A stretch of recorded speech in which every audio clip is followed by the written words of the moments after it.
Hello everyone, welcome to Recitals Plus, your structured syllabus aligned current affairs session where we don't just read the news but we will decode it for you. In this session, you will be summarized key news articles and their linkage with the UPSC syllabus. Also, we will integrate PYQs to help your preparation. So let's begin with this session of recitals of May 2020-25. In this session, we will be dealing with 5 sections, that is economy, summits and organizations, defense and security, environment and geography, also awards or any personalities in news. So let's begin with the economy section. In economy section, these are the articles that we are going to refer. So beginning with the first article, that is RBI's surplus. So in this article, we will read about how RBI surplus is generated and what is the legal and institutional arrangement regarding this transfer. Also, we will see the trend that RBI surplus has risen this year and what were the key reasons behind it. So, in these reasons, we will see that what were the nature of RBI surplus, the legal arrangement, that is RBI Act 1934, and also the RBI safety net, that is contingent risk buffer. So, this concept and its details we will be seeing in this article. So, how this helps in prelims, we will deal with prelims PYQ. So, we can see that in 2021, the question was directly asked on RBI's relation with central government. So, on similar lines, we can also expect a prelims question along RBI's revenue and relation with the central governments, where RBI is a key focus and the questions are aligned with the surplus transfer. Now, how this will help in mains is that RBI's role and significance in helping central government bridging the fiscal gap can be directly asked. So, this question focuses on role as well as significance of RBI and how it aids the central government fiscal. Now, moving to the next article, that is decline in net FDI. So, when we see the decline in net FDI, we will see concept of FDI, also why FDIs are important. Next, what is the distribution of FDI in Indian economy? Again, we will see what is the nature of recent decline and what are the causes behind it. So, what are the causes behind it are directly given here, that is repatriation and disinvestment has been highest from the foreign companies. Also, we will see the comparative study from the DII as well as FPI from this visual. Next, we will see the difference and status of FDI with respect to FPI.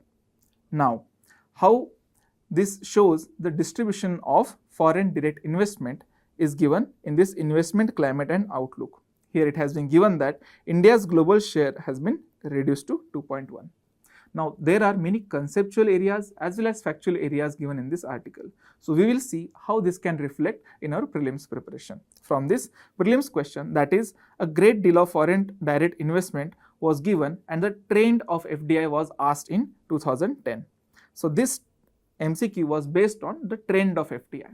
So, we can frame a similar prelims question along the trend of change of FDI and what is this trend or what is the factors behind this decline. Similarly, in mains, we can see that in 2016, the significance of FDI for Indian economy was asked. On similar line, we can be asked an analytical comment about the changing trend of foreign direct investment.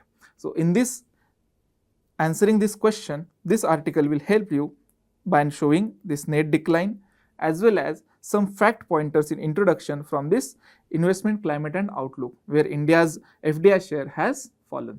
So, this is how you will integrate the current article in the core body of the question as well as the introduction of the question.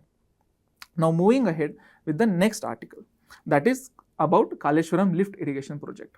So, this is a very important project that has been undertaken in India, and the article focuses on the location of the project, that is in Telangana, and the irrigation project is on Godavari river, as well as the significance of this project, how it will help the Telangana region and how it will help in the irrigation as well. Also, there is a small snippet about the concept of lift irrigation, because lift irrigation is something new and has not been done on a larger scale. So, what is the concept of lift irrigation and how it differs from the normal irrigation patterns that we observe is given here. Now, how this can be reflected in prelims is by having a project, that is UPSC asks direct questions about the projects that are directly in news as well as details regarding it. Details being who is constructing it and what are the rivers or the areas adjoining it. So similarly, like Baglihar Power Project, we can have similar question on Kaleshwaram lift irrigation project, and this can be answered from this article. Similar lines, we can see that in mains in 2021, the question was asked about micro irrigation. That is one form of irrigation, and this micro irrigation, the significance was asked. On similar lines, we can expect a question about lift irrigation and its significance, where Kaleshwaram lift irrigation project would aid as an example. So this is how you are going to integrate the current article and relate it with the role of lift irrigation in the mains question. Now moving ahead with the next article, that is about UP Agrees and AI Pragya initiative. So these are some digital initiatives taken by Uttar Pradesh government. So these are about agriculture growth, as well as AI Pragya is about training 10 lakh youth in artificial intelligence. So UP government has made a subsequent multidimensional efforts in agriculture sector, as well as making a skilling initiative about AI. Now, how is this related to prelims? Because in UPSC prelims, UPSC asks the questions about any digital initiatives that have been taken by Government of India or any prominent initiative taken by state. For instance, in 2016, the question was asked about the Swayam initiative and its objective. Now, we can frame a similar question about UP Agris project and its details. So this can be answered from this article. Now, how this is relevant in mains? So in mains, this is relevant in agriculture. For instance, the UP Agris project can be used as one of the best practice, where it is bridging the gap between different stakeholders. As well as the AI Pragya initiative can be used in science and technology and skilling in AI. Also, it can be used in the enhancement of the labor force of India. So this is how you will integrate this one article in different dimensions of GS3. Now, moving forward with the next article. So the article we are having is about GAME and Niti Alliance for Entrepreneurship. So this is a multi-stakeholder initiative for empowering local entrepreneurship. Also, we can see that what is the scope of this program, as well as the initiative GAME and details about it in this visual. Now, we can see that UPSC likes to ask the questions about any organization or initiative that has been news and has a role in economic development of India. For instance, in 2018, the question was asked on page and its detail, as well as we can frame a similar question about GAME and Niti Aayog initiative.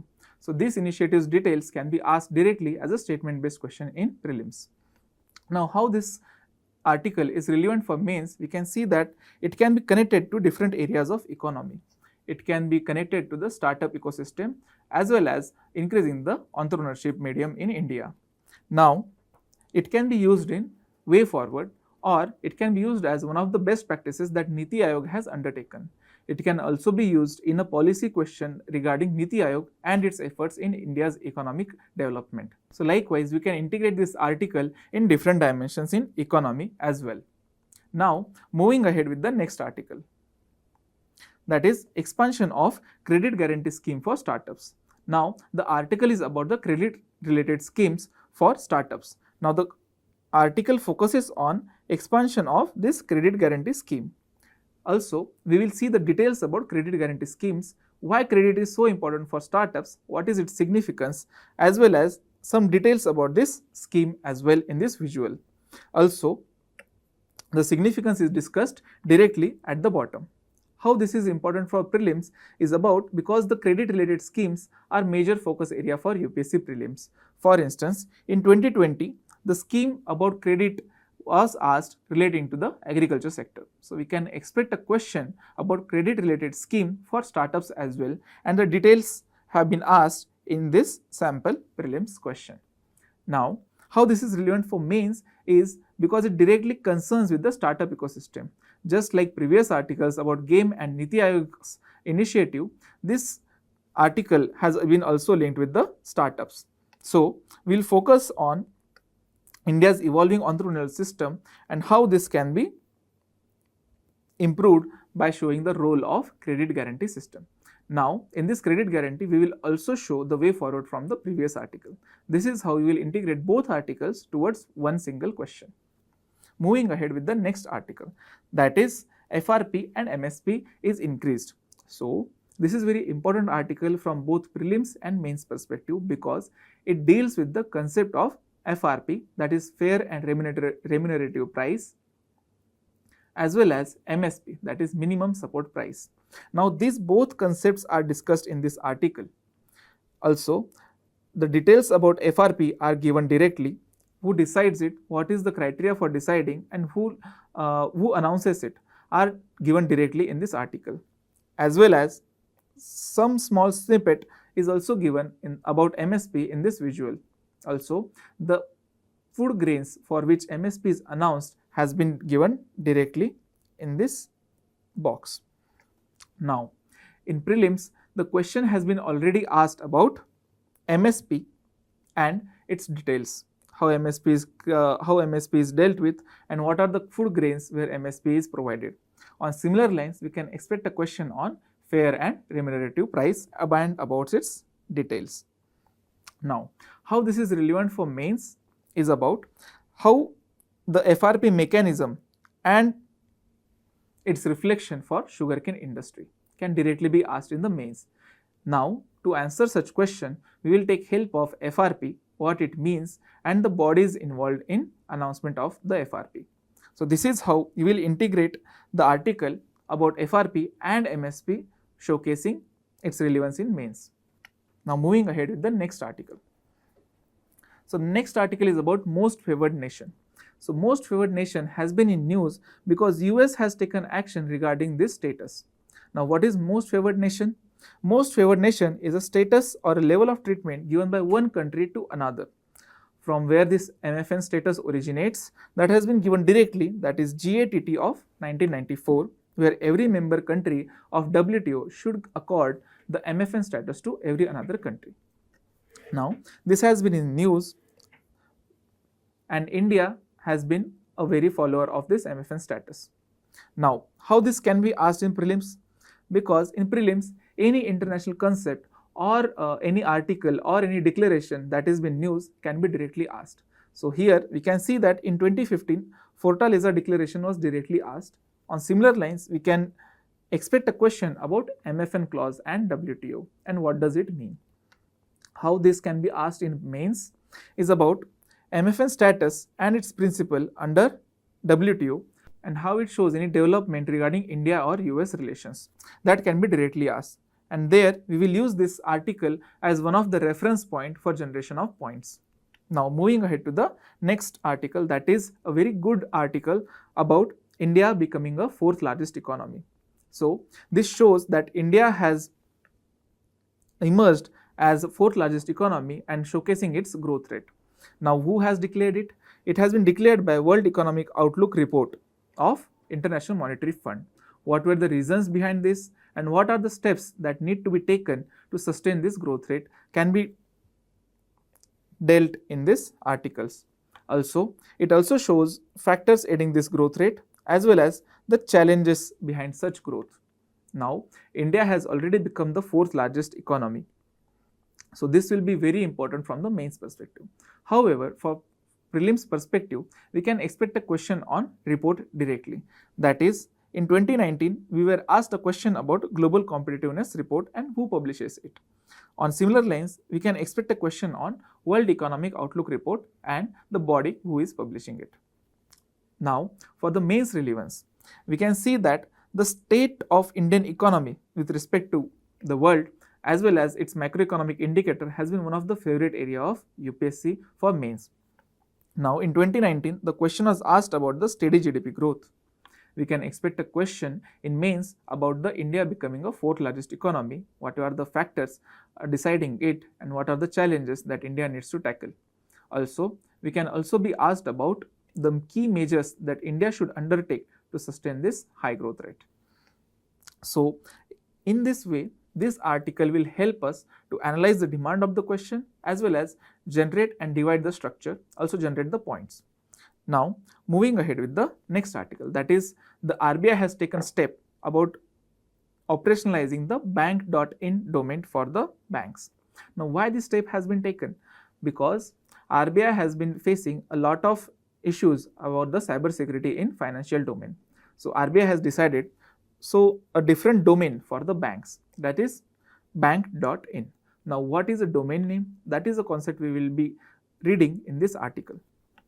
Now, who declares this domain name is given in this article, as well as the rationale and the reasons behind this domain change are highlighted in this box. How this is important for prelims is because UPSC asks the questions about any initiative, any digital initiative that RBI undertakes to improve the financial sector of the country. For instance, in 2016, it has asked the question about core banking solutions and what does it mean? What are the details regarding it? On similar lines, we can expect a question about domain name and its details and what are the benefits or challenges arising from it in the prelims itself. Now, for mains, this becomes very important because this intersects the two topics. First is economy and second is cybersecurity. So, the question can be directly about RBI's addressing of cybersecurity, or it can be used as one of the examples in the security related question, particularly on cybersecurity. This is how you will integrate this article in mains. Now, moving ahead with the next article, that is a pilot study on annual survey of service sector enterprises. Now, this survey has been undertaken to know the status of service sector. Now, in service sector, this pilot study has been undertaken by MOSPI. Why this study has been undertaken? Because the country needs to analyze and know about the various developments in its economy. So, this survey is currently a pilot. However, the question can be asked about the details of it. For instance, in 2018, the question was asked about the NSSO's 70th round. On similar lines, the similar question about annual survey of social sector enterprises can be asked about who conducts this survey and what are the details regarding it. In this sample question, we have asked about the who is conducting this survey. And in mains, we will be linking it with microeconomy as well as the service sector wherever possible.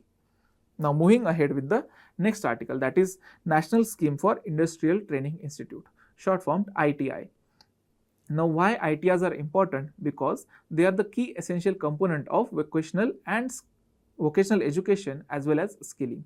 Now, for vocational education as well as skilling, this national scheme for ITI, Industrial Training Institute, is very important. The details about such schemes are directly given, that is, it is a centrally sponsored scheme and it will focus on upgradation of 1000 government ITIs. Why this is needed? Because India is facing a challenge of now evolving workforce. Also, it has shown the different stakeholders in these schemes regarding Asian Development Bank and as well as World Bank. However, the significance of such scheme is very important in the GS2 as well as GS3. Before that, we will see how this question can be framed in prelims. For instance, in prelims 2021, we can see that the question was asked about the skilling scheme, that is Pradhan Mantri Kaushal Vikas Yojana. On similar lines, the similar scheme, that is National Scheme for ITI Upgradation, can be asked. The details regarding such schemes become very important from the prelims point of view. In mains, the question are asked about the success of such schemes, that is success of Skill India and the linkage with the Make in India. On similar lines, we can expect a question about National Scheme for ITI, or we can link it with the GS3 itself about vocational education or skilling or impact of AI and how India is tackling it. So, we can link this article into 3 dimensions with different topics. Now, moving ahead with the next article, that is National Bank for Financing Infrastructure and Development, short NAFID. So, NAFID is a development finance institution, that is DFI, and it is one of the AIFI, that is All India Financial Institution. Now, what is the function of NAFID and why this is in news? Because NAFID is now planning to enter the overseas credit market for the first time. Why this institution is important? Because it finances the infrastructure sector as well as its long-term development. Now, just because this scheme is in news, we can expect a prelims question. the prelims question about any financing body. That is, in 2016 we were asked about the FSDC, that is Financial Stability and Development Council. So on similar lines, because NAFID is also another organization which is related with financial sector, we can expect a question regarding the details of it as well as its work. In mains as well, infrastructure is very important topic. In infrastructure also, financing and investment has been one of the key focus areas of the UPSC. We can see the question in 2021 about infrastructure and the investment. On similar lines, we can expect a direct question on NAFID, about the role of NAFID and how it is improving the success of India in infrastructure sector. Now, to answer such articles, we have to give recent context when NAFID is in news, as well as the significance of it, where this article will help you generate points directly. And this is how we will link it with the mains. Now, moving ahead with the next article, that is bond forwards. So, bond forwards is one of the financial concept. Bond forward means any financial contract between two bodies where they agree to buy or sell bond at a future date for a predetermined price. So, that is called as bond forward. So, now why bond forward are in news? Because the RBI norms have authorized the use of bond forwards in government securities. So, now there are two financial concepts, government securities as well as bond forwards. Also, in this highlighted box, we can see that another concept, that is market maker, is given. So, details regarding it, you can read it from this article. Now, in prelims questions, we can see that RBI has asked the questions directly about bonds, its types, or any bond related concepts. For instance, in 2022, we have seen the question regarding convertible bonds. On similar lines, we can expect a question about bond forwards and their details. For instance, bond forwards concept or any arrangement about bond forwards can be directly asked as a statement based question. This is how it will be helpful for your prelims. Now, moving ahead to the next article, that is futures and options. So, because futures and options trading has been in news and the risks associated with it are rising. That is why the finance minister as well as chief economic advisor have highlighted such risks and urged the government to take the actions. For instance, in this article we will see the risk of such derivatives as well as any other risks other than the financial losses that are associated with it. We can read about different concepts like derivatives, futures, options, and difference among them from this graphics. Now, how it will be important for prelims is we can see from the prelims question. For instance, the concept regarding financial institutions or financial markets directly asked in the UPSC prelims. For instance, 2023, the concept of beta was asked. On similar lines, we can be asked the question about any of the concepts. We have taken sample of derivatives in this question. Now, how this will be important for mains? In mains, the question can be asked on a broader level, that is issue based on financial markets, how they are evolving and any risks associated with it and what are the steps that India should undertake. Now, to answer such question, this article and its impact should be shown.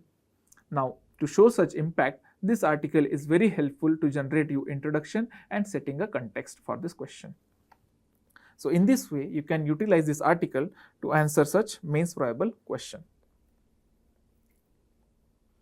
The next article we are tackling is about hourglass model. So, what is the hourglass model?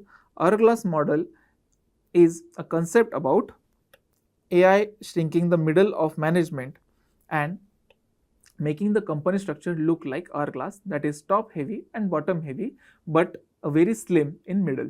So, that is what we call as hourglass model. So, why this shift is occurring? Because of AI. Now, the concept has been introduced in the Western markets, but what is its status in Indian markets? What are the challenges Indian markets are facing or Indian labor force is facing has been given in the second part of the article. Now, what is the way ahead for India? That has been discussed in the bottom section. Now, what can be the prelims probable question? We can be directly asked about the nature of the hourglass model and what does it mean. For instance, in this probable question, we have asked directly that for mains, we can include this article hourglass model and the shift in labor force in a broader question, that is how AI is defining Indian labor force or how AI is impacting Indian economy on a broader level. So there, this keyword known as hourglass model can be used. And this is how you will include this article in your mains as well as prelims preparation. Moving ahead to the next article, that is Sagar Mein Samman. The Ministry of Ports has taken this initiative, unveiled Sagar Mein Samman, a policy initiative. What is its purpose? That is to create a future-ready, gender-equitable maritime workforce. So this is a good step towards bringing gender parity in the defense forces. Now, its theme and its details as well as the target of government has been given in this article. How this is important for prelims? Because in prelims, any such initiatives that has been undertaken by Government of India and its purpose are directly being asked. We have seen the question regarding Swayam in 2016. On similar lines, we can expect a question about Sagar Mein Samman, recently launched by Government of India, and its purpose. The initiative can be directly linked to the GS topics in mains. For instance, in GS1, it can be directly linked with the women empowerment. So here it can be used as one of the best practices. Also, it can be used as one of the counter to the brass ceiling concept. Also, it can be utilized in GS4 about showing the gender justice. Also, in addition to that, we can use that in security, maritime forces, and how gender parity can be brought into that.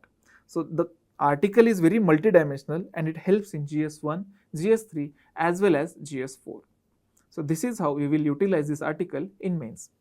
Now moving ahead with the next article, that is about digital initiatives to reform the PDS.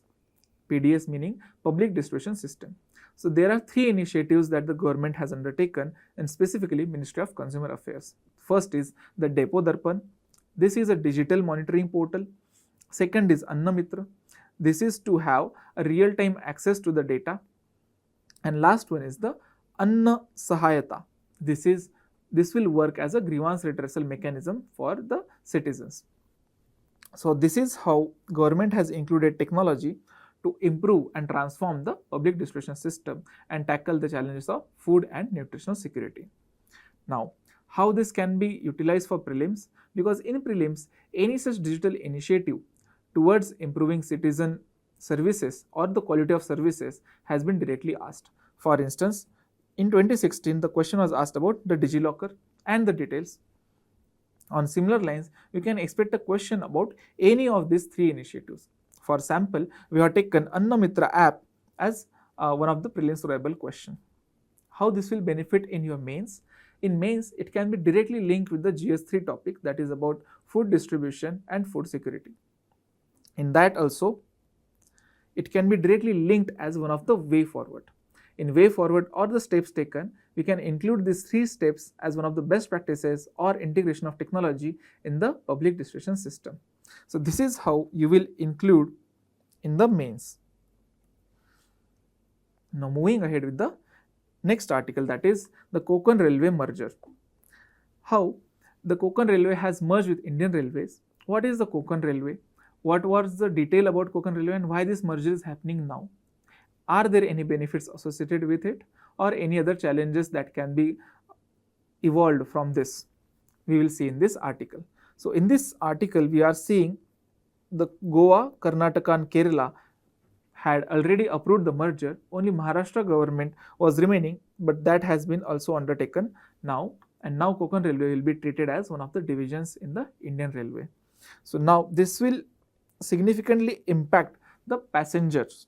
How? Because passengers will get upgraded infrastructure, improved frequency and quality and security measures.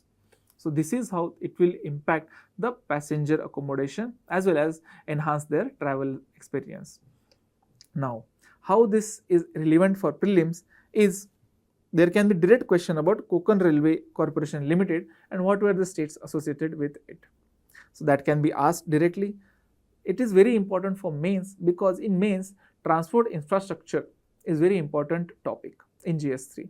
In GS3, the question has already been asked about technological changes about the use of roads.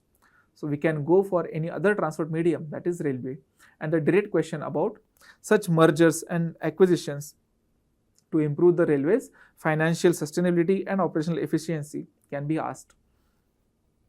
Now, in such question, this merger of Konkan Railways with the Indian Railways can be utilized as one of the examples. This is how you will integrate the article into the mains variable question.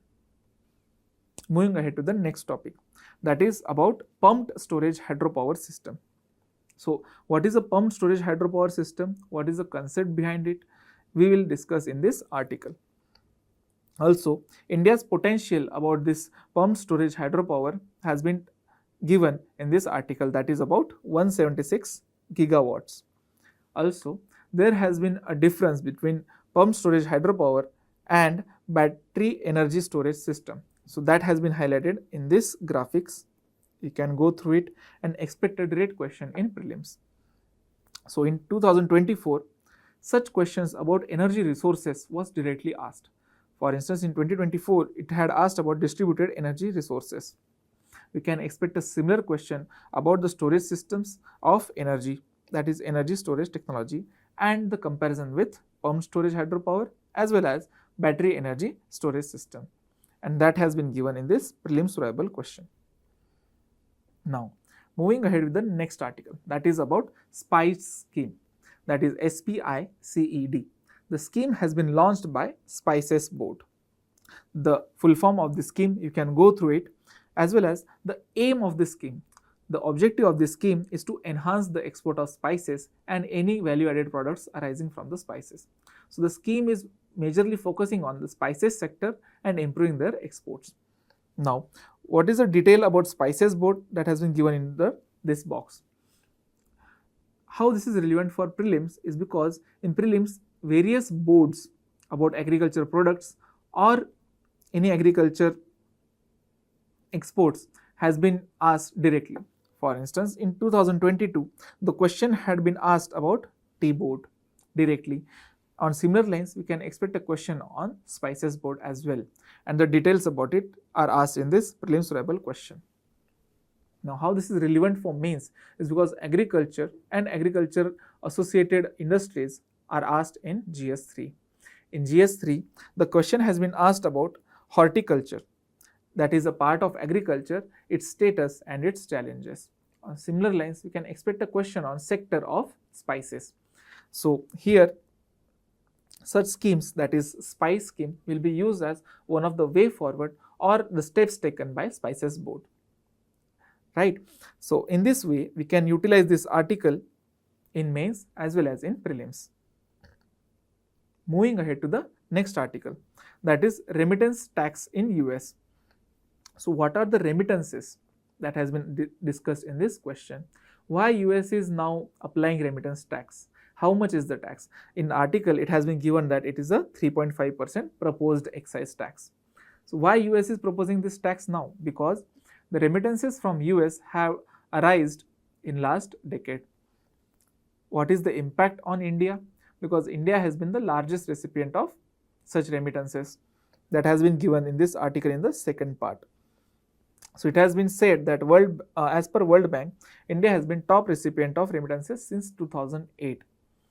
Now, this information is very useful for prelims, because in prelims, the questions are asked about the tax decisions of major economies. For instance, in 2018, the decision about tax to levy an equalization tax by India was asked directly in a statement-based question. On similar lines, we can expect a question about tax decision of US or India's position in remittances. So here we have included the prelims question about the global remittances and what is the share of India in it. How it can be integrated with the mains preparation is we can expect a direct question about the policy decision of United States and how it impacts India, and this is where the whole article will become very important, because it will give the introduction directly by showcasing the context, and it will give the impact on Indians by showcasing the significance as well as the share of Indian remittances. and this is how you will integrate it in the mains preparation. Now moving ahead with the next article, which is similarly aligned with the concept of remittances. Here the view has been taken from the Indian government side, because there is decline in remittances under liberalized remittances scheme. Now the India's outward remittances have been moderated. What are the reasons behind it? How it impacts India or Indian economy will be taken care of in this article. Now here the share of distribution of remittances has been given, and what were the reasons, that is the factors of decline, have been given directly, that is global economic uncertainty, weak income growth and domestic consumption, as well as high base effect. So these are the major reasons why there is a decline under liberalized remittances scheme. Now we can expect a question regarding it, because it is a decision about Indian economy and showing trends about the tax and financial transfers. So in 2018 we were asked the question about same equalization tax. Now on similar lines we can expect a question about liberalized remittances scheme and what are the components of it. So such questions are very tricky because they directly test your conceptual knowledge. Now in mains probables, we can expect direct question about such schemes, because this scheme has been in news from the past few years. It has been introduced in 2004 and this marks the 20th anniversary of such scheme. So we can expect a question regarding the schemes directly and the trend, and we can be asked to evaluate such scheme. Now to evaluate such scheme, this article will become very important to show the context as well as the details of such scheme, and this is how you will integrate this article. Now moving ahead with the next article, that is orange economy. So what is orange economy? Is a creative economy. In creative economy, that is economic activities that utilize creativity, culture. So whatever we are seeing in social media, content creation, that will be known as orange economy. So this is a new type of economy which has taken shape and has proved has been giving employment to the various sectors. Now what is the decision that has been taken regarding this orange economy? India is positioning itself as a global creative hub, and that is a target for India, because this economy will propel the digital growth as well as digital entrepreneurship. How this is important for prelims? Because in prelims any such trending keyword has been asked directly and the explanation has been given as one of the options. For instance, in 2022 the term greenwashing was given and the meaning was asked in the options. On similar lines, we can expect a direct question about orange economy and how it is mentioned in the global context and what does it mean. In mains question, the direct question can be asked in orange economy. Regarding the orange economy, what does it mean, what are its benefits and significance, as well as its challenges, and what are the steps that India has been taking. On similar lines, we can link this concept with the GS1 as well, as effect of globalization on Indian society, because it has been creating new types of employment, new types of roles and new types of lifestyle as well. And this is how we will integrate the same keyword orange economy in GS3 as well as GS1. Moving ahead with the next article, that is about the World Bee Day. Here the Khadi and Village Industries Commission, that is KVIC, has celebrated World Bee Day on 20th of May. Why this World Bee Day is celebrated on this day itself has been given directly, because it is the birthday of Anton Jansa, that is a pioneer of modern apiculture, that is bee cultivation and honey cultivation. So this brings us in focus the honey mission as well as the initiative of the sector of apiculture. How this is important for prelims? Because such important days are directly being asked and the issues or the reasoning behind their celebration has been asked directly. For instance, in 2023, the question was asked about National Handloom Day and the reasoning or rationale behind it. On similar lines, we can expect a question on World Bee Day and the rationale behind it as well. How we can include it in mains? In mains, the direct question about World Bee Day will be very improbable, but we can expect a question about a sectoral, we can expect a direct sectoral question. For instance, in 2018, we had expected a question about National Horticulture Mission. So the National Horticulture Mission, its status, its challenges and its future potential was discussed. On similar lines, we can expect a question about the apiculture, that is bee cultivation and honey production. So the status about such apiculture can be directly asked in GS3. So the article is about Shillong Silchar Highway. So the Shillong Silchar Highway is a major infrastructure project in northeast of India. So why this project is important, what does this project entails, what is the implementation model, and what is the significance in a broader picture of India as a nation has been discussed in this article. In addition to that, a small snippet about Kaladan multimodal transit transport project is given and the various modes of transport that are included in Kaladan project. So how this becomes important for prelims is because it shows the map based question. For instance, we were asked about the movement from Kohima to Kottayam and minimum number of states that we can encounter. So on similar lines, we can frame a question about Kaladan multimodal project and how the route looks when we trace the locations. So that can be asked directly in the prelims. How it can be linked with the mains? In mains, it can be directly linked with the broader question on infrastructure development in Northeast India. It can be linked with the GS3. It can be linked with the GS3 security as one of the measures for Northeast development and reducing the insurgencies. This is how we will include this article in the two ways. First, for the economic development of Northeast India, and second, to prevent any insurgencies in the Northeast India. Also, we can include this in GS2 also, international relations, because Kaladan multimodal project also shows India's growing relations with the neighboring countries. So this is how we can integrate a single article into the different dimensions. Now moving ahead with the next sections, that is summits and organizations. With the next section, that is summits and organizations. Here we will discuss these articles, and let's move ahead with the first article.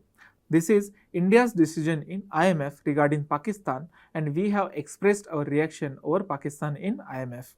That is, India has abstained from voting on the IMF's decision to disburse the funds to Pakistan. There are two measures that have been discussed here, that is extended fund facility as well as resilience and sustainability facility. So what are these and what is the difference behind this is given in this small graphics. Now what were the reasons for India's objections for such abstaining of vote are discussed here, that is the prolonged dependency and poor track record of Pakistan, debt sustainability concerns of Pakistan as Pakistan's economy is in very bad shape, and third is military dominance and economic mismanagement. Now in small box regarding IMF's voting system is given at the bottom. Here the details about IMF's voting system are discussed, that IMF's executive board has 25 directors as well as the voting power is discussed based on economic size. Now how this is very relevant for prelims? In prelims, the questions are asked about the direct measures that are in news. That is, in 2022, the questions were asked about rapid financing instrument as well as rapid credit facility. On similar lines, we can expect a question about EFF as well as RSF, that is extended fund facility and resilience and sustainability facility can be asked directly from the IMF. Now moving ahead to the next article, that is post Operation Sindoor, India-Pakistan ceasefire agreement. What is the discussion behind this? What was given as a legal justification for strikes? That has been given in this article. Also, it discusses India's stance it discusses India's stance on the same issue. Now, here we can see that right of self-defense under international law is discussed, that is Article 51 of the UN Charter. Next, there is a discussion about self-defense against non-state actors. Can any nation take that, and what are the criteria for taking such action are discussed in this article. Next, the proportionality and necessity of such initiatives or of such military response are discussed in this article. this article becomes very important because it frames the base of our arguments in such warfare or national security related questions. This is very important for prelims because in prelims it will be focusing more on UN conventions and various rights and concept regarding the UN convention. For instance, in 2010, the question was asked about UN convention on rights of children. On similar lines, we can expect a question about Article 51 of UN Charter. Now, it becomes very important for mains because in mains, it can be asked directly in GS2 as international relation question, because in international relation, the necessity of such action needs to be seen with respect to international law and diplomacy. In GS3, it needs to be seen with the angle of security, because military response to non-state actors also includes border management and national security concerns. So this article also links with the GS3. In addition to that, this article also links with the GS4 about peace, the idea of peace, justice, and the ethicality of war.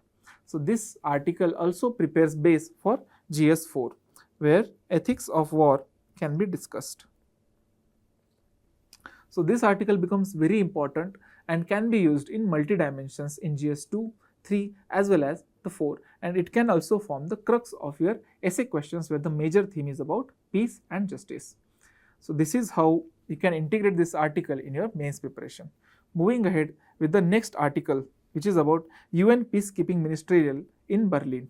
So what is this UN Peacekeeping and what is this ministerial, which we will discuss in this article. So UN Peacekeeping is one of the initiatives where UN keeps the forces for the continuation of peace in certain conflict-ridden areas. What is India's role in it? Because India has one of the highest contribution in the peacekeeping forces. What are the challenges associated with it are given directly in this box, and training and building initiatives taken by UN as well as pledged by India are discussed in this article. Now, this becomes very important because UN convention and India's stance or any outcome generated by India has been directly asked in prelims. For instance, in 2022, it had asked about United Nations Credential Committee. On similar line, we can expect a question about India's role in United Nations peacekeeping operations, and the details regarding it can be asked as a statement-based question. In mains, it can be broad question about UN peacekeeping itself, how UN peacekeeping has helped. We can be asked to assess and evaluate the impact of such UN peacekeeping. Now, here this article will form a base of India's role as well as India's pledges regarding the UN peacekeeping. Also, it will give some data points to ensure introduction as well as proper value addition in your answer. Now, moving ahead with the next sections, that is defense and security. Here we will be discussing these articles, and let's begin with the first article, that is about National Security Advisory Board. This is one of the important body in India's national security architecture because the body is advisory in nature. However, its inputs are very important to decide the steps that will India take in its national security. Now, what is the contribution or composition of this body is given directly here. The contribution has been given here, functions and responsibilities as well as current agenda has been discussed. Now, the National Security Advisory Board has been revamped and restructured, and that's why this is in news. Now, how this is relevant for prelims?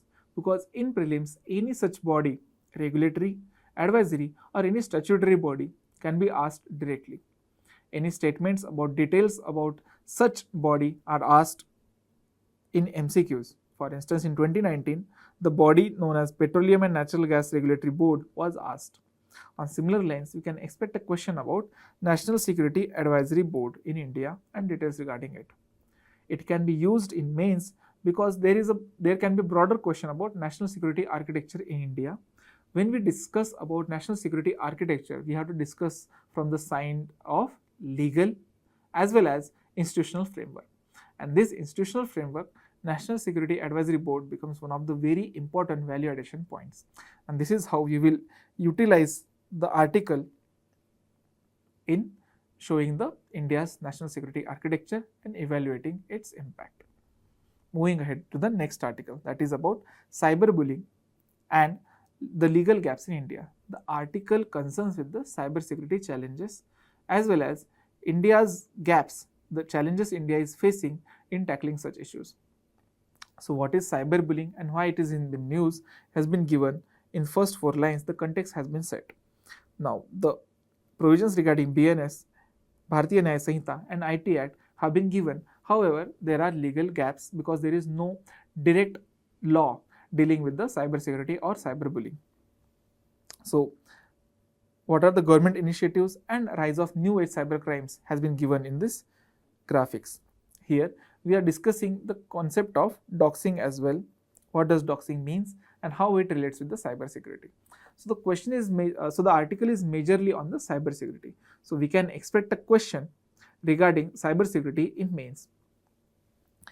Before that, we will discuss how it can be relevant for prelims, because in prelims, any such statements or any such terms related to cybersecurity can be asked directly about their meaning or about their domain. For instance, in 2018, we were asked questions about WannaCry, Petya or Eternal Blue. On similar lines, doxing can be asked and its meaning can be discussed. In mains, the question can be directly asked on cybersecurity. It is a very recurring topic, so this article becomes very important. For instance, in 2022, the question was directly asked on different elements of cybersecurity as well as the extent of national cybersecurity strategy. On similar lines, we can discuss a question about cyberbullying. We can discuss the question about legal gaps that India has been facing about dealing cybersecurity challenges. Now, it is also linked with the GS1 because such challenges like doxing, cyberbullying also affects the society. So in GS1 also, society and the issues arising from globalization can be linked with the cyberbullying. Also, safety in digital space is itself a big domain for society also. So this article can be utilized in GS3 directly for cybersecurity as well as in GS1 for society. Moving ahead to the next article, that is about the Operation Sindoor. So in Operation Sindoor, the India's conduction of Operation Sindoor successfully has given few hints about India's changing stance. So there are key signals about Operation Sindoor that have been discussed in this article. For instance, it has redefined the link between Pakistan and terrorism and showed its strategic stance. Now, India has become bolder in its approach of dealing with terrorism from such territories. Now, India is focusing on targeting terror and not Pakistani military. Also, this is a very calibrated action with strategic restraint, and that has been shown by conduction of Operation Sindoor and its pinpointed execution. It becomes very important for prelims because such operations which have been in news are directly asked by giving their descriptions and their names have been asked. For instance, in 2024, such operation was directly asked and the answer was Operation Sadbhavna. On similar lines, we can frame a question about Operation Sindoor and what does it mean. So the specificity of your option becomes very important and you can try answering this question. In mains also, this question is very analytical in its approach. For instance, Operation Sindoor and the evolution of India's military response to counter border terrorism. Now, Operation Sindoor is one of the reference we have to take as well as we have to show strategic shift that India has been taking. Now, this question can be asked in GS2, international relations, or in GS3, that is in security.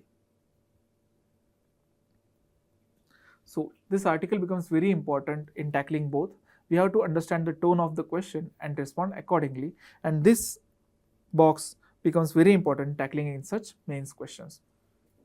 Now, moving ahead with the next article, that is about precision guided long range weapon in India's military arsenal.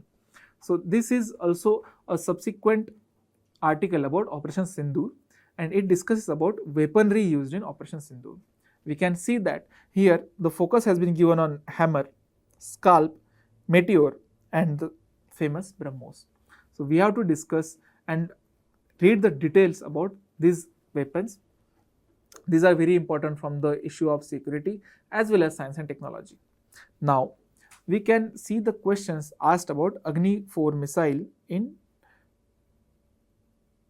one of the years of UPSC prelims.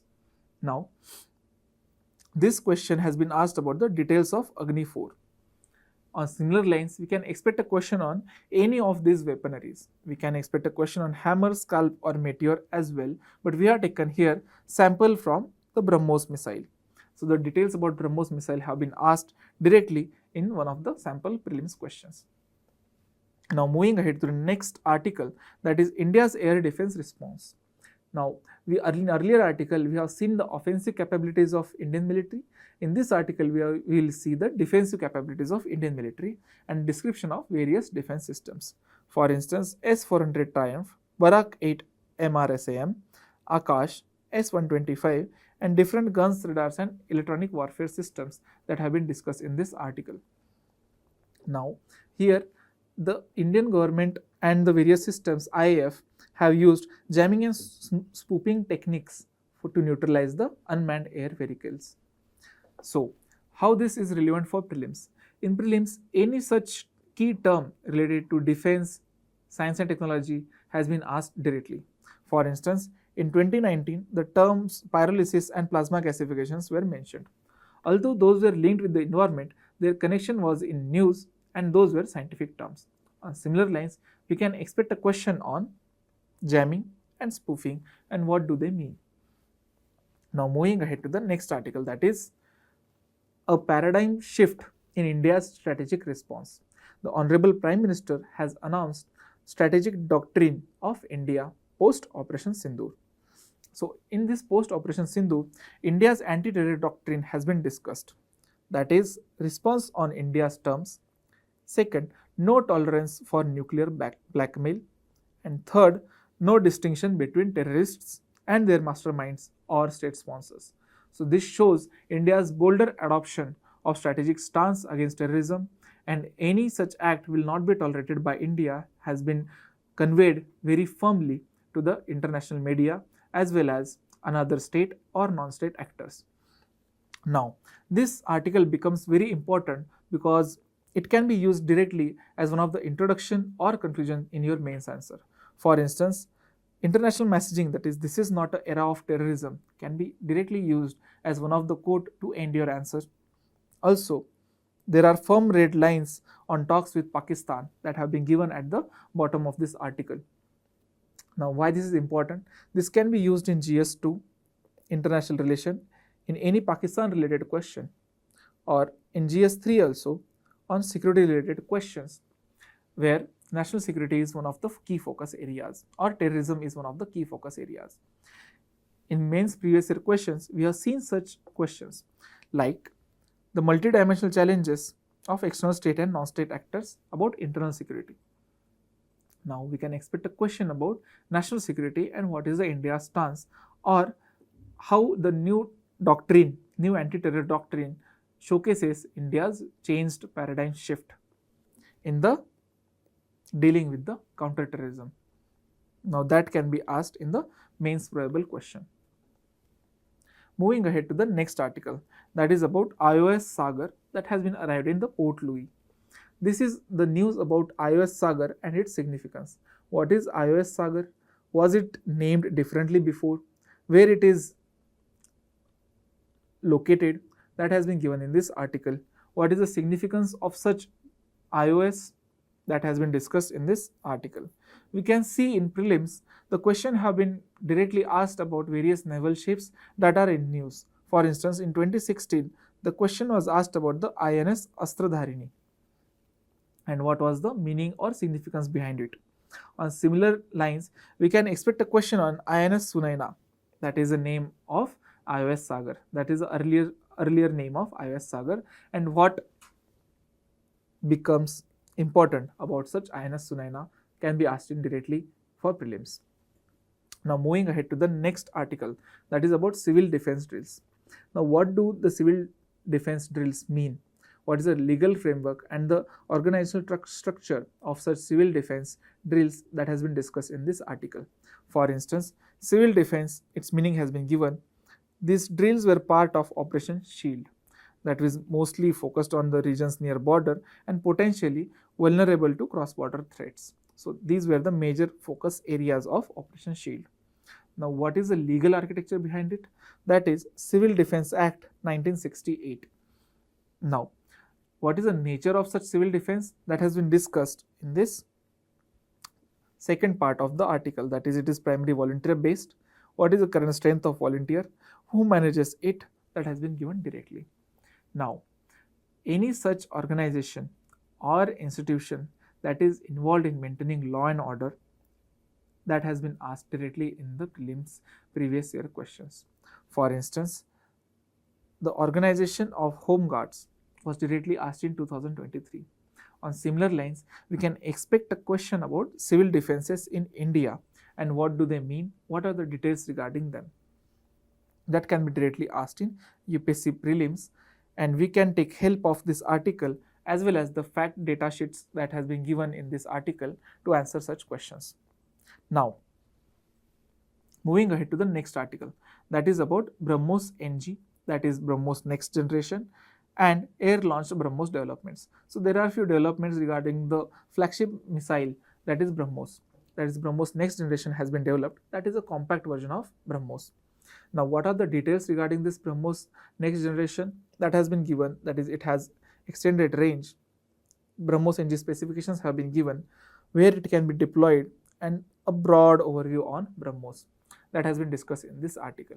This becomes very important from the prelims perspective because in science and technology, defense systems is one of the key focus areas of UPSC. For instance, in 2023, the question was asked about the concept of missiles, that is ballistic missiles versus cruise missiles, as well as the names, that is Agni 5 and BrahMos were discussed.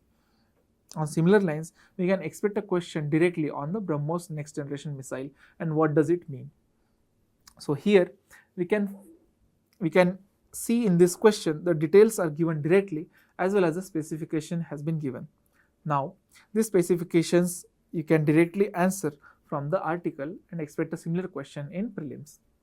Moving ahead to the next article, that is INSV Kaundinya, a tribute to ancient Indian maritime heritage. So why this INSV Kaundinya is in news and what is its significance? That has been given in the first line of this article. That is, it is a stitched sail ship modeled on a 5th century vessel depicted in Ajanta caves. So this is like reiterating our maritime heritage and showcasing it to the world. Now, how this is important? Because just like we saw in the question regarding INS Sunaina and IAS Sagar, we can expect a question along the lines of INS Astadharini, which was asked in 2016 about INSV Kaundinya and what does it mean for India and what is its significance.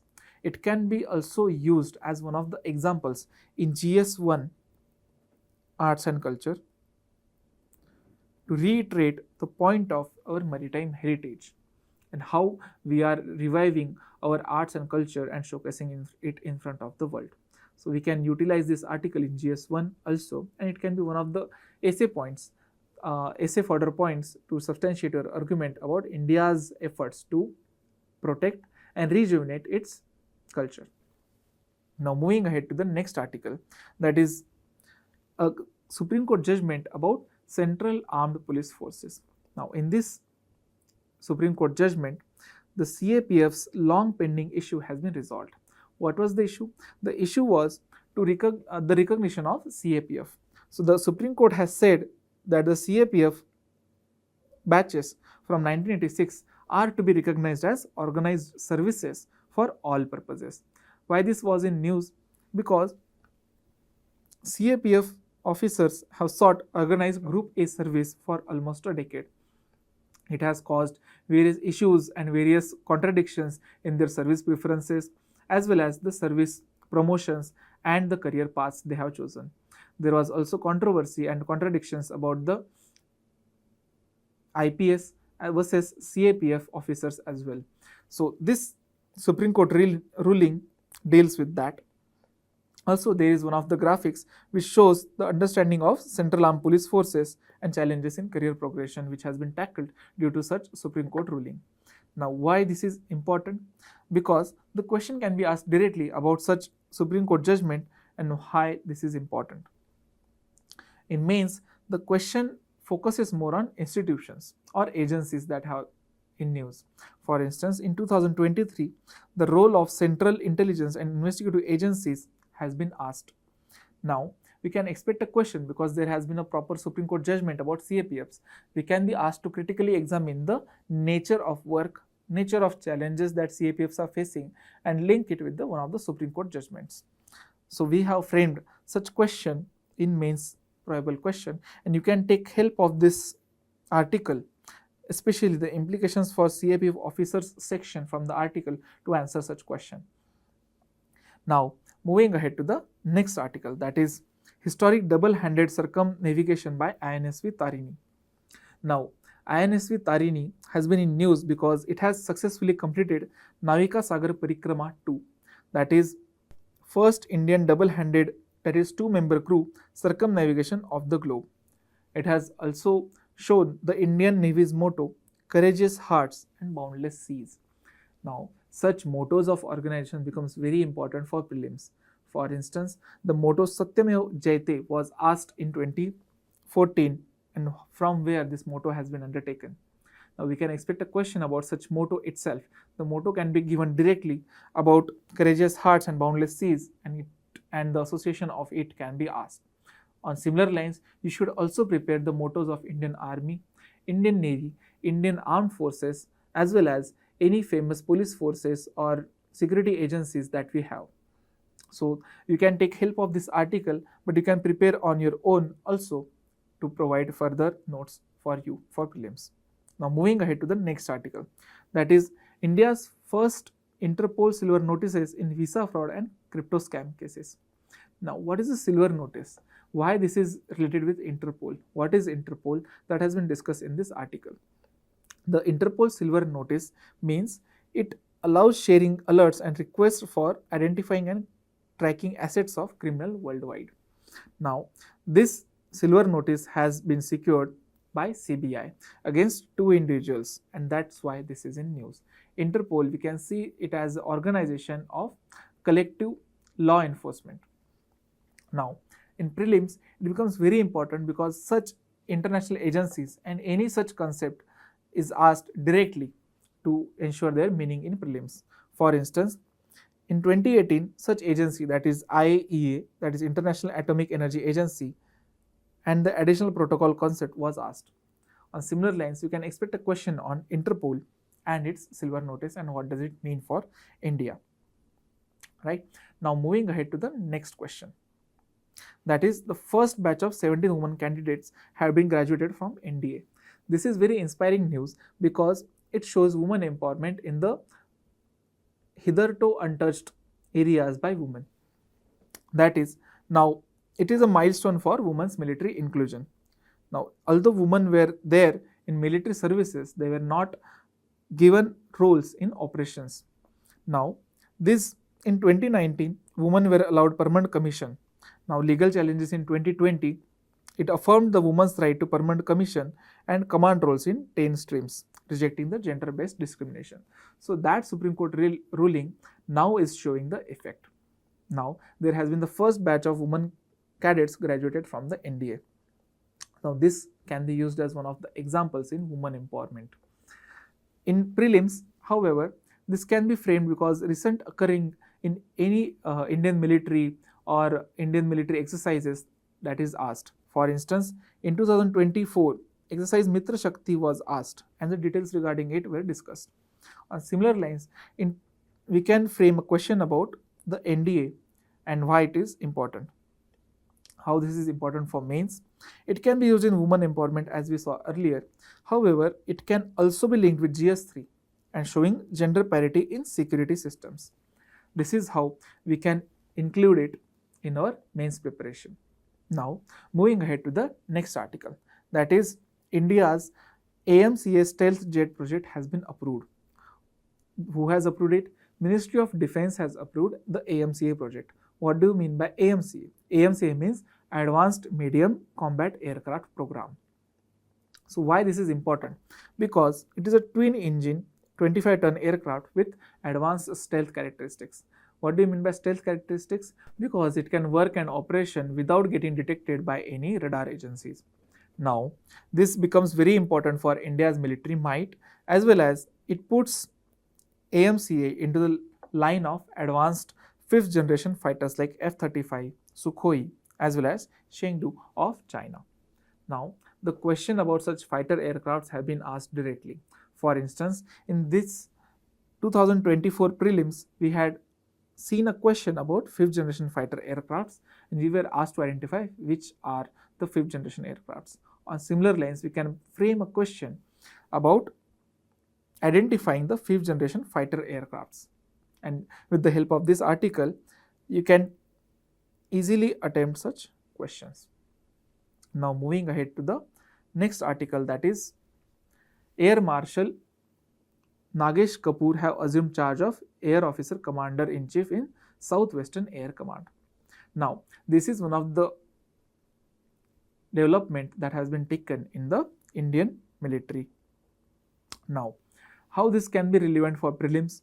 In prelims, we can be asked question about Southwestern Air Command and what does it mean, what is its scope, and what does it encounters, that is its headquarters and its operational regions, that can be asked in prelims. And this is how you will take help of this article in tackling prelims question. Now, let's move to the next section, that is environment and geography. In environment and geography, we will be discussing these articles, and let's move ahead with the first article, which is very important Supreme Court judgment, that is about environmental clearances. So, Supreme Court has quashed Centre's move on retrospective green clearances. So, Centre's notification in 2017 had allowed one-time post-facto environmental clearances.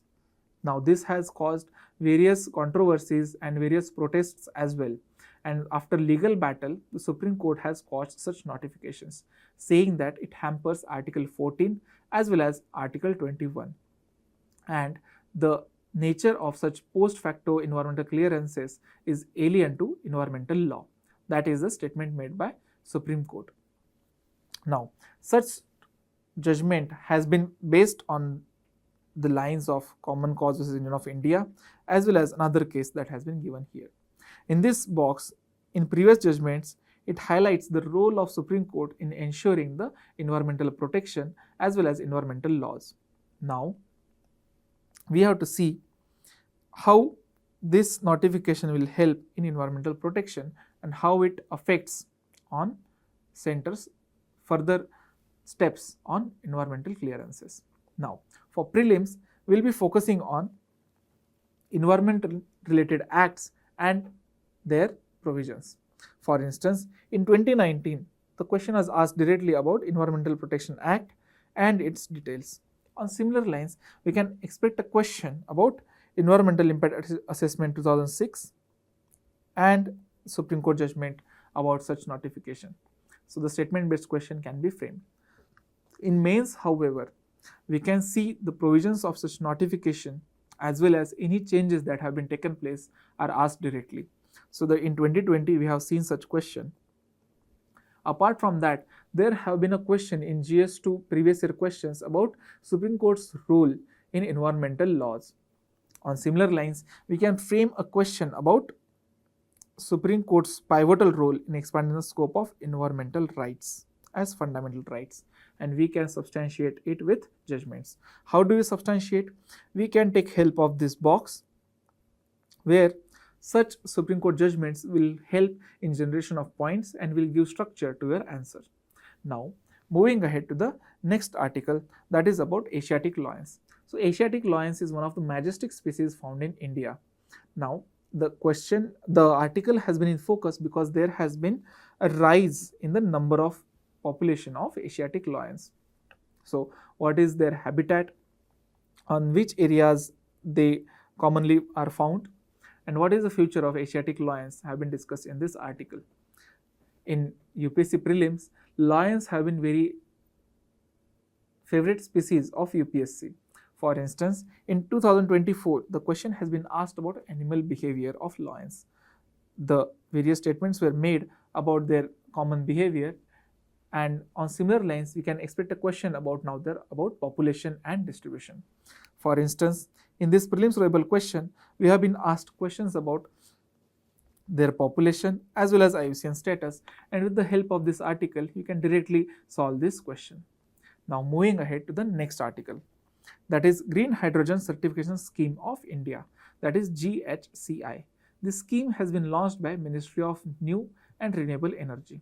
So this scheme is in line with the National Green Hydrogen Mission. Now, as we are focusing on towards greening of energies, such missions becomes very crucial and important in future.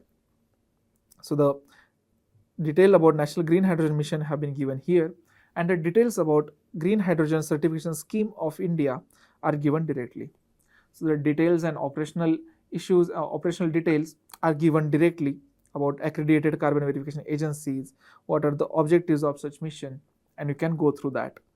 Now, GHCI is utilizing 4-tiered certification system. So these certifications will be very important for classifying the industries and discussing about the usage of hydrogen in such industries.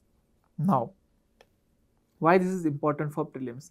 Because as prelims focuses on any such initiatives towards sustainability or climate change or towards greening of such industries are taken, UPSC focuses on such initiatives.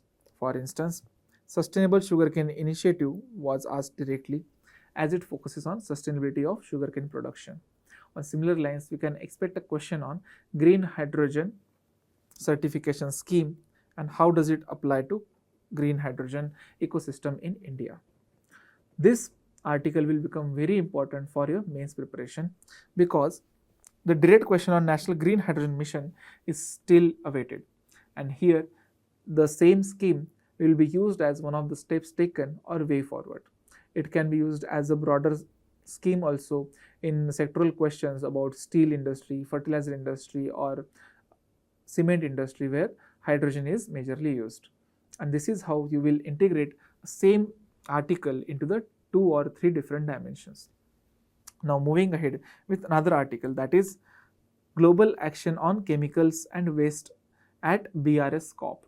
So this BRS COP is very important from the prelims perspective because numerous PYQs have been asked from these conventions.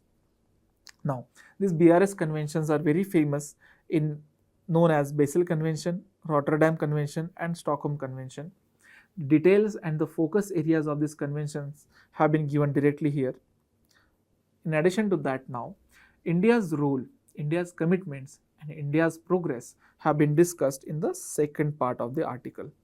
So what do India is doing, how India is faring in arresting the focus areas of these conventions is evaluated in this article. Now, from prelims, any UN conventions is relating to climate change becomes very important in itself. For instance, in 2010, the question was asked on UNFCCC. Right now, on similar lines, we can expect a question on BRS convention, that is Basel, Rotterdam and Stockholm Convention and their focus areas, which we have framed here. Now, in mains question also, the question does not only focuses on UN convention, but India's engagement with this UN convention. So we have to see this convention with respect to India, India's role, India's steps taken and evaluation of India's steps. So in 2021, we have seen the 26th session of UNFCCC. Now there we were asked about the commitments made by India. On similar lines, we can expect a question on Basel, Rotterdam and Stockholm Convention and how India is promoting the interests of this convention. The question is long further awaited from UPSC side and it can be asked in the next year as well. Now, moving ahead to the next article, that is Sarabchu Conservation Reserve. So Sarabchu Conservation Reserves have been declared by Himachal Pradesh under Section 36A of Wildlife Protection Act 1972. So about Sarabchu Conservation Reserve, we have to see the factual details of it, the location of it and any geographical details or geographical features aligned with it. In prelims, the question will mostly focus on the location. For instance, in 2014, the question was asked about the tiger reserves and their location. and we can include Sarabchu reserves as one of the pair with Himachal Pradesh, and you should note this because this can be asked in prelims directly. Now moving ahead to the next article, that is about tissue culture tick. Now what is tissue culture tick? Tissue culture tick is a biotechnological development to improve the timber production. So when we take such initiatives or any such biotechnology is present, we have to see the details of it and how it is implemented. So the concept of tissue culture tick is discussed. And in addition to that, the progress with such tissue culture tick and its importance have been discussed in the second part of the article. There are various dimensions of tissue culture tick, for instance in agriculture, biotechnology, economic, environmental or social dimension that has been discussed in this article. So the article is very thorough with its approach, and you can link this concept in further dimensions. So in prelims, the questions are asked about any recent technology about facing the climate change or taking climate action or any climate related activity. For instance, direct air capture technology, one of the technology was asked in this year's prelims, that is 2025. On similar lines, tissue culture tick can be asked in next year or subsequent years, and we have tried to frame a prelims question regarding that.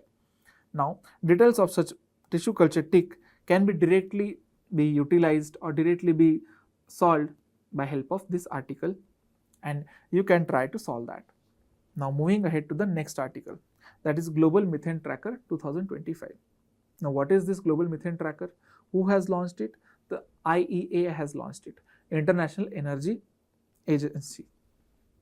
Now when IEA has launched it, it has shown some finding about the methane distribution and has showcased some risks associated with methane. Now we will take this article in mind and we will be preparing on the impact of methane distribution for mains. However, this article becomes very important from the prelims perspective because any initiatives or reports regarding such climate change activities which becomes important for prelims. For instance, in 2018, the question was asked about momentum for change climate neutral now. On similar lines, we can expect a question on Global Methane Tracker 2025 report and details regarding it. Now moving ahead to the next article, that is 20th session of United Nations Forum on Forests. So this is UNFF20 as abbreviated. Now this UN forum has been participated by India. India has showcased its growth in forest, and the forest cover has been given here directly, that is 25.17%. It has been given as per India's State of Forest Report 2023. Now, Indian delegation has also asked about Global Fire Management Hub and showcasing the country-led initiative. It has also highlighted a campaign name as Ek Ped Maa Ke Naam. Now, how does this become important for UPSC prelims? Because in prelims PYQ, any recently conducted convention where India has participated or any outcome that has been generated from the UN convention has been directly asked. For instance, UNFCCC meeting in 2015 was asked in year 2016, and the outcomes were asked directly. On similar lines, we can be asked about UNFF20 and the India's contribution in this UNFF20. Now, from the mains perspective, this becomes very important value addition when the question is on the forests. That is, forests in India are not just ecological assets. That is a sectoral question about forests. Here, UNFF20 can be one of the way forward, right? One of the way forward to tackle such questions that India has been taking steps. Okay. Now, moving ahead to the next article, that is geotubing technology. This is the technology for transforming the coastal landscape. So, any such risks which is hampering the coastal landforms, geotubing technology will assist and showcase the transformation of such landscape. For instance, geotubing technology includes use of large permeable geotextile tubes to showcase the barrier to create structures such as offshore backwaters, groynes or shoreline protection barriers. This has been mostly used in Odisha and Tamil Nadu coastlines because these states have one of the largest coastlines in India. Now there has been one case study given here, that is Punthura project in Kerala state. So such case study becomes very important when we deal with the concept of coastal restoration or coastal land conservation. So such case studies are one of the value additions which you will use in your mains. Now this becomes very important for prelims because any such technology for environment restoration or conservation is directly being asked by UPSC. For instance, biorock technology is directly been asked in 2022, which was about restoration of damaged coral reefs. In line with that, we can be directly asked about geotube technology and how does it help in climate action, right? In mains also, you can use that, but as one of the way forward and one of the best practice that we already saw. Now, moving ahead to the next article, that is bow echoes. So bow echoes is a meteorological phenomenon. So bow echoes means that line of thunderstorm takes on a bow-shaped appearance on the weather radar. So when such bow echoes are occurred, why they are occurred is becomes very important. So the rationale behind them, the formation mechanism is discussed in this article. What are the geographical occurrences that have been discussed in the latter part of the article. This bow echoes phenomena, although unique in its approach, can be asked directly in prelims, because in prelims the questions are asked on such meteorological phenomena in news, their concept and the effect of it on the local weather. So in 2017 we had been asked about the concept of Indian Ocean dipole and how does it impact monsoons. On similar lines, we can expect a question on bow echoes and how does it impact the local weather.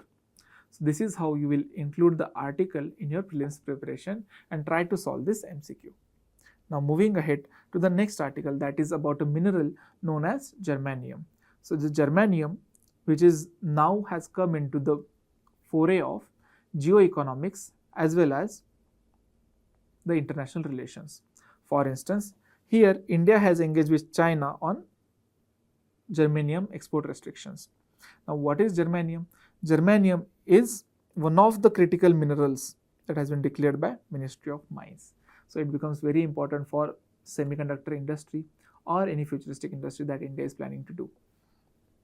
Now, such articles are very important from the perspective of prelims because any such material properties which are in news are important for prelims.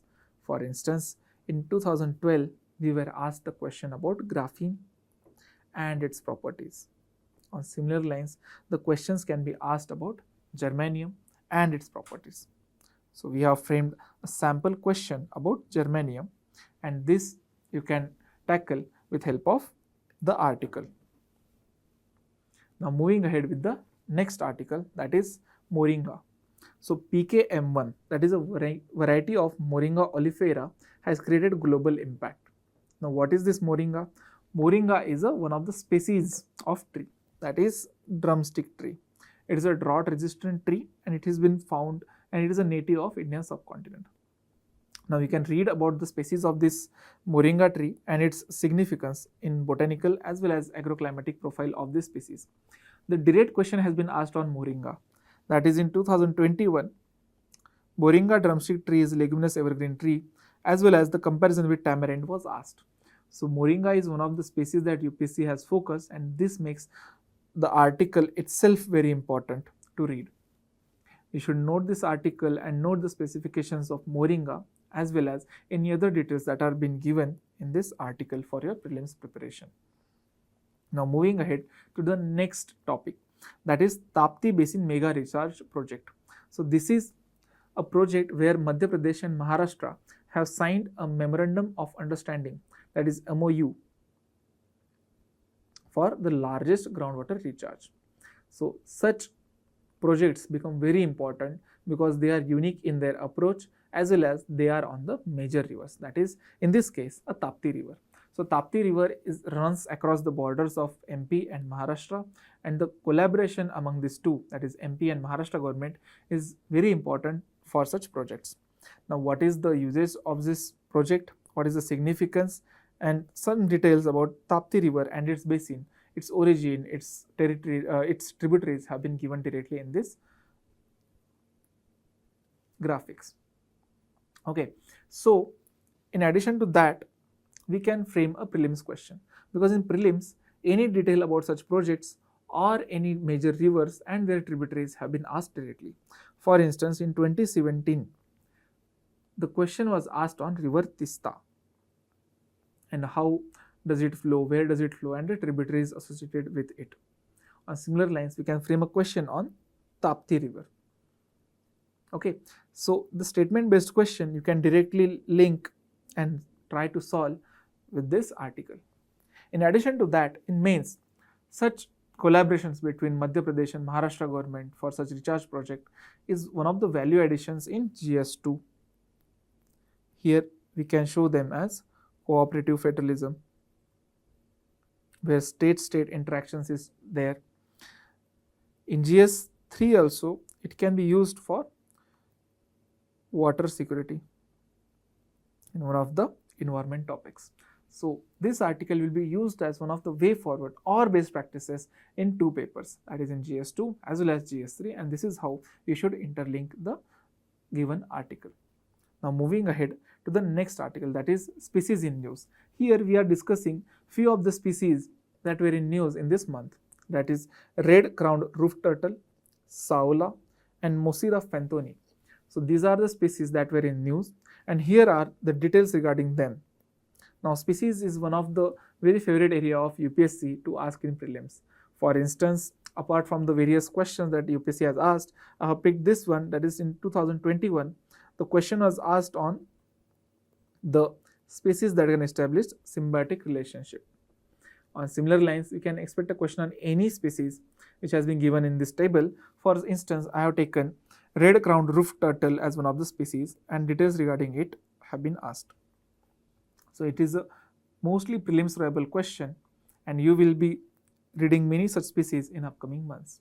So that wraps up our section of environment and geography. So in the section of awards or personalities in news, we will be seeing these articles. So let's move with the first article, that is about International Booker Prize. So in this context, that is an Indian winner, that is Banu Mushtaq, short story collection Heart Lamp has won International Booker Prize of 2025. So what are the details of such Booker Prize are given in the latter part of the article, as well as some details about the collection Heart Lamp have been given in the earlier part of the article. That is, Heart Lamp was originally published in Kannada and it was later translated in English by some other person. So such prizes become very important because International Booker Prize has been directly asked in UPSC prelims in previous years. That is, in 2005, Man Booker Prize was directly been asked, and the winners were one of the key focus areas of this question.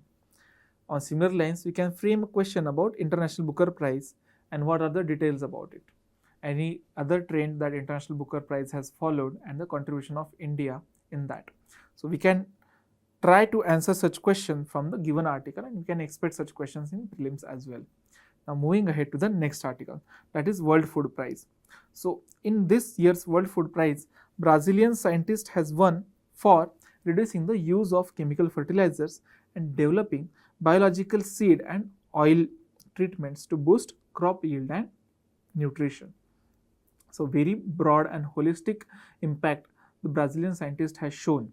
The Brazilian scientist named Mariangela Hungria has won the 2025 World Food Prize. So what is the World Food Prize? So World Food Prize is established in 1986 by Dr. Norman E. Borlaug, who is also called as father of Green Revolution, and it will be very important fact to know that the first recipient of this award was Dr. M.S. Swaminathan, the father of Green Revolution in India.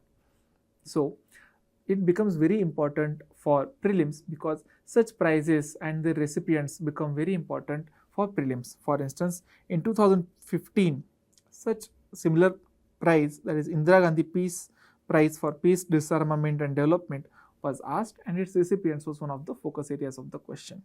On similar lines, we can expect a question about World Food Prize, and taking the help of this article, you can try to solve this question. Moving ahead to the another article, that is Executive Director of IMF. So Executive Director of IMF recently appointed, that is Parameswaran Iyer, Executive Director of World Bank, has been temporarily entrusted with the responsibility of being India's nominee director on Executive Board of IMF. Now, this development has put forward one of the criteria about the functioning of IMF. So we will be focusing on such development in one of the prelims tribal question. There are another factors are given, that is India is in a 4-country constituency along with Bangladesh, Sri Lanka as well as Bhutan as members. So you should note these facts which can be directly asked in prelims. Moving ahead to the next article, that is about Saroj Ghosh, who was the father of India's Science Museum movement. So Saroj Ghosh has recently passed away, and that brings the contribution by him into the forefront, that is National Council of Science Museums. He was a founder director general of. Now, what is this National Council of Science Museum, and what is the functioning of National Council of Science Museums has been given in this article. Apart from that, other contributions of Saroj Ghosh are given in this article as well. Now, in prelims, any such organizations are in news becomes very important. That is Animal Welfare Board of India was asked in 2009. On similar lines, we can expect a question on National Council on Science Museums. So here you can try to answer this question taking the help of this article, because the article focuses on the factual details, that is the ministry as well as the headquarters. Moving ahead to the final article, that is UPSC chairman. Recently, former Defence Secretary Dr. Ajay Kumar have been appointed as newly appointed chairman of Union Public Service Commission. Now, this brings in front the constitutional articles who are dealing with the appointment of the UPSC chairman. So, the Article 316, apart from that, UPSC members regulation as well as their tenure, it becomes important for us to know. UPSC has always focused on such developments. For instance, in 2025, UPSC has asked question about Lokpal. In Lokpal also, the question was focused on their appointments, terms, the retirement age, and that has been given here in 2025. On similar lines, we can frame a question about the term of appointment, the nature of appointment, and the articles governing that about the members of UPSC. And you can try to solve this question taking help of this article. And this concludes our session about the recitals May 2025 Part 2. Thank you.